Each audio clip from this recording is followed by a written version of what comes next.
बिस्मिल्लाहिर्रहमानिर्रहीम। मेहमान के लिए डंडा। एक दफ़ा का जिक्र है कि किसी दूर अस्तादा देहात में एक मुअज़्ज़ज़ मेहमान आया। बड़ी आओ भगत हुई। गांव का गांव उसके सामने बिछा जा रहा था। खाने का वक्त आया तो अनवा अक़साम की नेमतें उसके सामने दस्तरख्वां पर लाकर चुन दी गईं।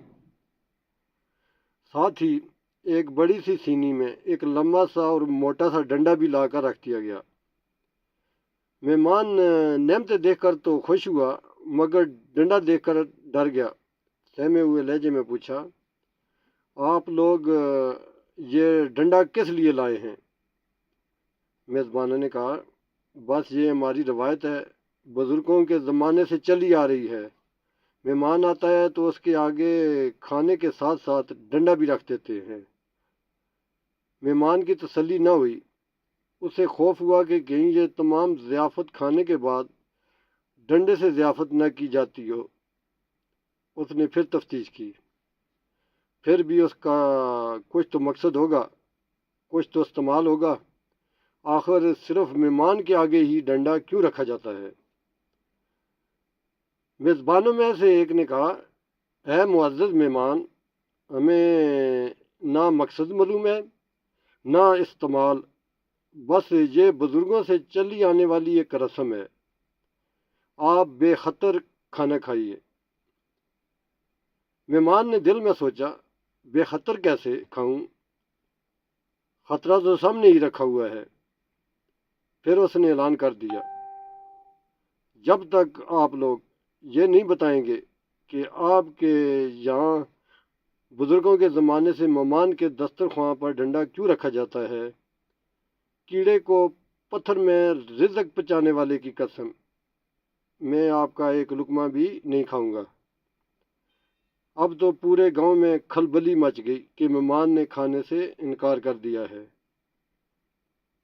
गांव के एक बुज़ुर्ग बुलाए गए।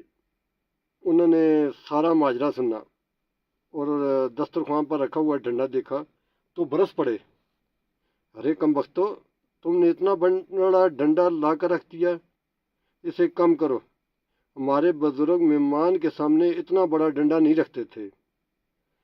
डंडा फिलफोर आरी से काट कर 2-3 फुट कम कर दिया गया, मगर मेहमान फिर भी मुतमईन नहीं हुआ। उसे अपने सवाल का जवाब दरकार था। अब एक निस्बतन ज़्यादा उम्र के बुजुर्ग बुलाए गए। उन्होंने भी सारा माजरा सुना।